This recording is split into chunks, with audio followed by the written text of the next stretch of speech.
Adamma stared at her reflection in the ornate mirror, a stranger gazing back. The woman before her wore gold that weighed like chains and silk that felt like shackles.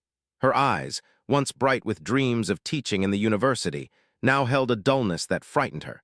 6 months into her marriage, and already she was disappearing. "You will wear this tonight." Chief Ebuka's voice cut through the room as he tossed a garment onto the bed. Not a request, never a request. Adamma lifted the dress, if it could be called that, a scrap of crimson fabric that would barely cover her thighs, adorned with beads that rattled like warning bells. "I cannot wear this, Ebuka, please." Her voice was soft, yet she felt the tremor in it, the fear of what would follow. His laugh was cold as he approached, cupping her chin with a grip that was gentle only in appearance. Anyone watching might mistake it for affection. Adamma knew better. "You forget yourself, my dear wife. Your family accepted my bride price.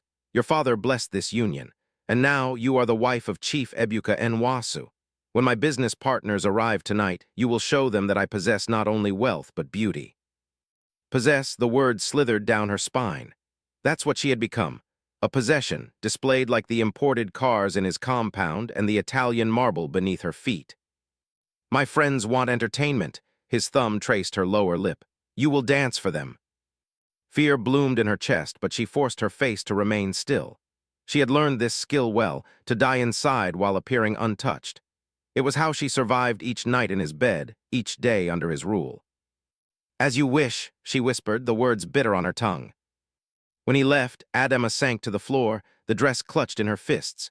She thought of her father, once proud and dignified, reduced to accepting Ebuka's offer after the drought took their crops and her brother's medical bills mounted.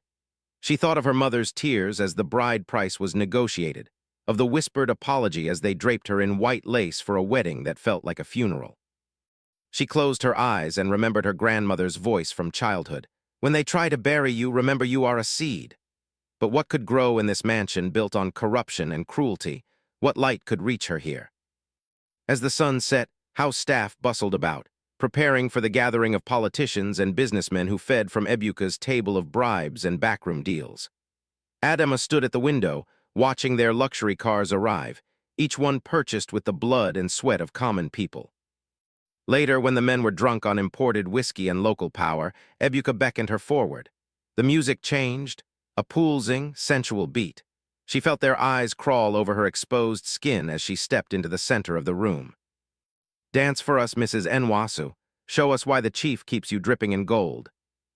Adamma began to move, her body obeying while her spirit retreated deep within. As they laughed and jeered, something ancient stirred inside her, not yet resistance, but its seed. With each humiliating step, with each moment their eyes violated her, the seed cracked open. And in the dark soil of her rage, something began to grow. The night of the dance lingered like a wound that refuses to close. For a week after, Adamma moved through the mansion like a ghost, performing her duties as Chief Ebuka's wife with mechanical precision. She served his meals, smiled at his jokes, warmed his bed, all while something inside her hardened with each passing day. It was the dream that changed everything. In it, Adamma stood at the edge of a forest clearing watching women dance in moonlight. Their movements were nothing like the vulgar display Ebuka had forced upon her. These women danced with dignity, with power. The earth itself seemed to pulse beneath their feet. At the center stood an ancient figure, a woman whose eyes held galaxies, whose skin was etched with sacred symbols. "You carry us in your blood," the figure said, reaching for her. "Remember." Adamma woke with tears streaming down her face and a name on her lips. Allah, the Earth Mother, guardian of morality and fertility, protector of women. The deity her grandmother had worshipped in secret, even after the missionaries came. That morning, while Ebuka attended a political meeting, Adamma slipped away to the farthest corner of the compound where a small, neglected shrine stood hidden behind overgrown bougainvillea. Her grandmother had insisted on its inclusion when Adamma married, and Ebuka, superstitious despite his Western affectations, had reluctantly agreed, though he forbade her to visit it. The shrine was simple, a clay effigy weathered by rain, surrounded by stones and dried offerings. Adamma knelt before it, uncertain but desperate. She knew only fragments of the old prayers pieced together from childhood memories. "Allah," she whispered, "I have lost myself. I have been made small. If you still watch over your daughters, show me the way back to strength." The only answer was the rustling of leaves, yet Adamma felt seen for the first time in months. She returned to the mansion with mud on her knees and the faintest spark of hope in her chest. That night when Ebuka mentioned another gathering, another opportunity to show her off, something broke in Adamma. "And if I refuse?" The words escaped before she could contain them. The slap came swiftly, snapping her head to the side. Pain bloomed across her cheek, but it was the familiar fear that followed that truly cut her. How quickly she cowered, how deeply submission had been etched into her bones. "You forget your place," Ebuka hissed. "Perhaps I should send you back to your family with nothing, let them deal with their damaged goods." Later, nursing her bruised face, Adamma heard a soft tapping at her window. Outside, a small, iridescent bird perched on the sill, a honey guide sacred to Allah. It watched her with uncanny focus before flying toward the village that bordered Ebuka's estate. The next day, drawn by an instinct she couldn't explain, Adamma followed where the bird had led. Under the pretense of charity work, the only independent activity Ebuka permitted, she ventured into the village.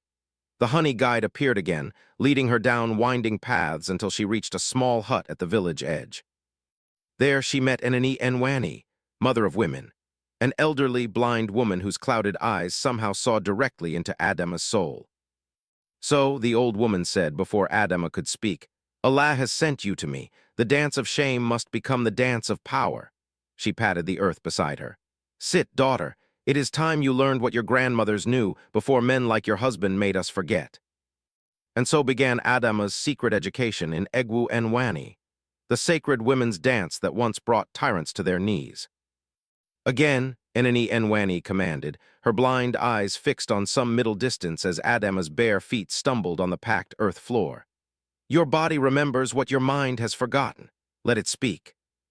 For 3 weeks now, Adamma had been slipping away whenever Ebuka traveled for business. The old woman's hut became her sanctuary, the dance her salvation.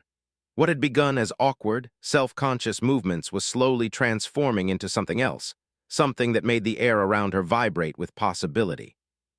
"The Egwu Nwanyi is not just movement," the elder explained, demonstrating a complex sequence with surprising agility. "It is a language older than words. Each gesture is a syllable in a prayer, each footfall a heartbeat of the earth." Adamma mirrored the movements, feeling something ancient uncurl within her chest. "But what does it mean? What am I saying when I dance this way?" Egwu Nwanyi's weathered face crinkled in a smile. "You are saying, I am here, I matter, my dignity is sacred." When our great-grandmothers performed the Egwu Nwanyi, even chiefs trembled. It was more than dance, it was judgment. Women who had been wronged would perform it, and the truth would rise from the earth like steam, making visible what men tried to hide. "Is that why it was forbidden?" Adamma asked, reaching for the clay pot of water in the corner. Her body ached pleasantly, muscles awakening after a long slumber. "Men fear what they cannot control," the old woman nodded. "The missionaries called it witchcraft, the colonial administrators called it sedition, your husband's kind called it primitive. Different words for the same fear, the fear of women who know their power." Adamma drank deeply, thinking of Ebuka's face when she had questioned him, the swift violence, the practiced dominance. "My husband would kill me if he knew I was here." "Perhaps," Egwu Nwanyi conceded. "Or perhaps he would be the one to fall. That is the risk of awakening for you and for him." That evening, as Adamma prepared dinner in Ebuka's mansion, her body continued the dance in subtle ways. A shift of weight, a turned wrist, a momentary grounding. The house staff noticed the change in her, the new way she carried herself. Their eyes followed her with curious respect. Ebuka noticed, too. "You seem different," he remarked over dinner, studying her with narrowed eyes. "What has changed?" "Nothing, my husband," Adamma replied, lowering her gaze. But inside, everything had shifted. The seed planted on the night of her humiliation had sprouted, its roots spreading through her veins, seeking light. The next day brought news that made Adamma's blood run cold. Ebuka planned another gathering, larger than before, with government ministers and foreign investors. "And you, my beautiful wife," he said, stroking her cheek with possessive fingers, "will entertain them all. I've bought you something special to wear." The something special was worse than before, a costume that revealed more than it covered, inspired by colonial fantasies of tribal women. The message was clear. She was to be not just objectified but exoticized, her culture reduced to a fetish for the amusement of powerful men. That night, Adamma slipped out to the shrine, her heart pounding with fear and determination. "Guide me," she whispered to Allah. "Give me the strength for what I must do." As if in answer, the honey guide appeared, its wings catching moonlight. It led her not to Nwanyi's hut but deeper into the forest, to a clearing where ancient stones formed a circle. There, other women waited, village women she recognized from the market, daughters of families who had served Ebuka's household for generations. "We have been watching you," said one, stepping forward. "We have seen the change in you. Nwanyi says it is time for all of us to remember." Under the moon's witness, Adamma began to teach them what she had learned. Together they awakened the clearing with their footsteps, their voices, their shared pain transformed into collective strength. The Egwu Nwanyi was returning, and with it a reckoning. The day of Ebuka's grand gathering arrived with an atmosphere of electricity.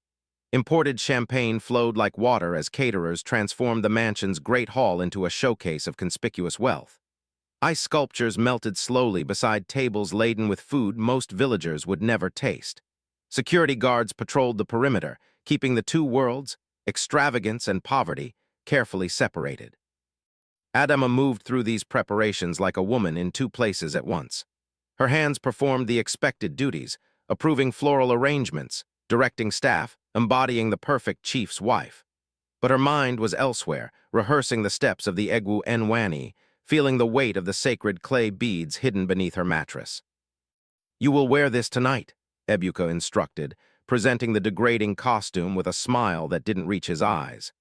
"My associates are particularly interested in experiencing authentic African culture."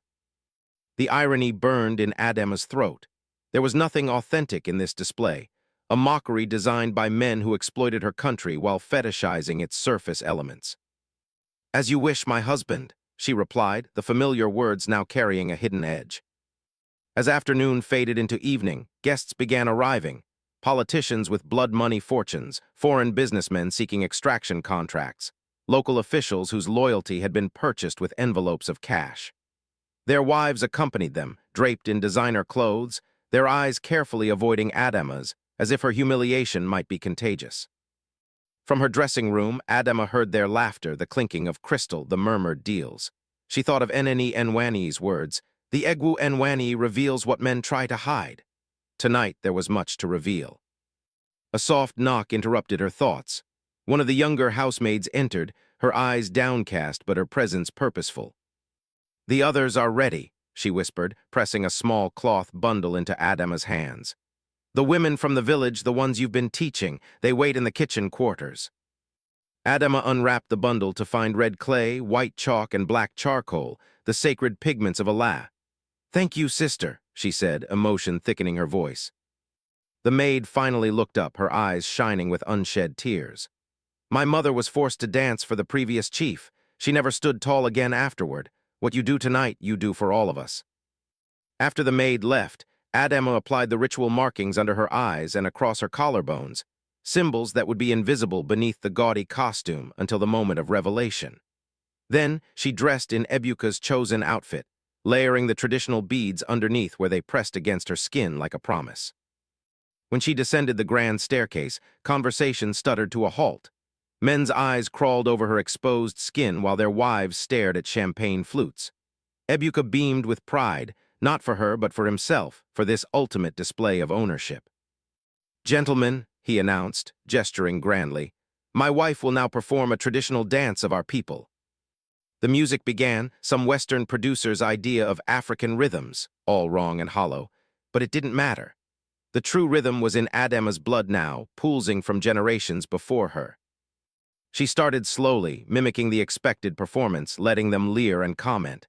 Ebuka watched with satisfaction as his wife fulfilled her purpose, entertainment, decoration, proof of his dominance. Then, almost imperceptibly, the rhythm changed. From the kitchen doorway, the soft beating of traditional drums emerged, played by village women who had entered unnoticed.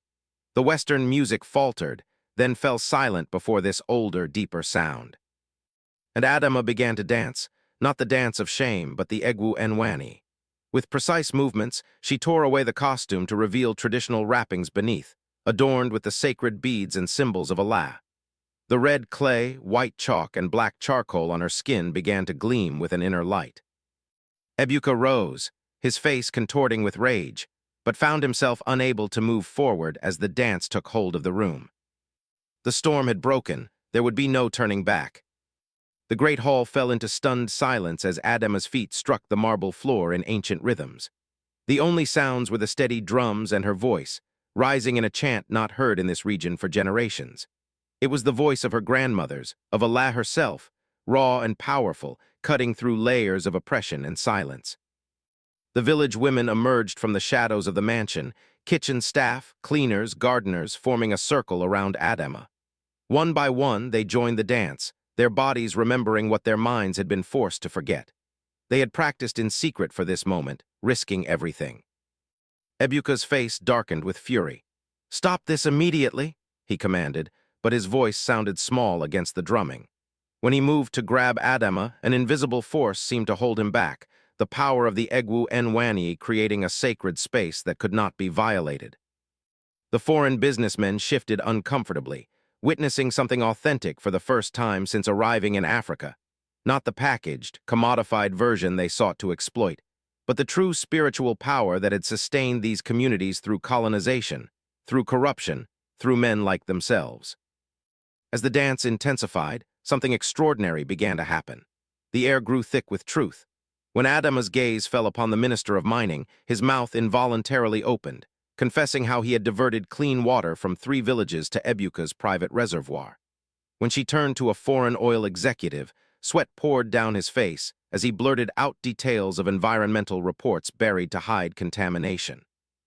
One by one, the men in power found their secrets drawn out by the dance, as if Allah herself pulled truth from their lips. Some fled the mansion, unable to bear the exposure. Others fell to their knees in shame or fear. Ebuka, realizing the depth of his loss of control, made a final desperate attempt to reassert dominance. "I made you," he shouted at Adamma. "You were nothing before me, a poor farmer's daughter I lifted from dust." Adamma never broke her dance as she responded, her voice resonating with ancestral authority. "You did not make me. I come from a lineage of priestesses and queens. It was you who tried to unmake me." With this declaration, she completed the final sequence of the Egwu Nwanyi, a movement that symbolized breaking of chains. As her feet landed in the concluding stance, a tangible wave of energy pulsed through the room. Glass shattered. The mansion's foundation seemed to shift. The carved mask on Ebuka's prized ancestral throne, the symbol of his authority, cracked down the middle. In that moment of reckoning, the power structure that had seemed so solid revealed itself to be fragile, built on exploitation and fear rather than true strength. The aftermath unfolded like a dream. Village elders, summoned by the drums, arrived to witness this revival of sacred tradition. They spoke of ancient laws still recognized by the state constitution, laws that protected sacred rituals and punished those who abused power, laws that Ebuka, in his arrogance, had forgotten existed. By morning, word had spread throughout the region. Women from neighboring villages arrived at the mansion gates, not as supplicants but as witnesses, their presence a silent testament to solidarity. Journalists came too, documenting the cracked mask, recording testimonies of corruption exposed during the dance. Ebuka's empire, built on bribes and intimidation, began to crumble under scrutiny. His political allies distanced themselves, fearing similar exposure. His business partners withdrew, concerned about public relations. His authority, once unquestioned, evaporated in the face of women who no longer feared him. For Adamma, victory brought not vengeance but restoration.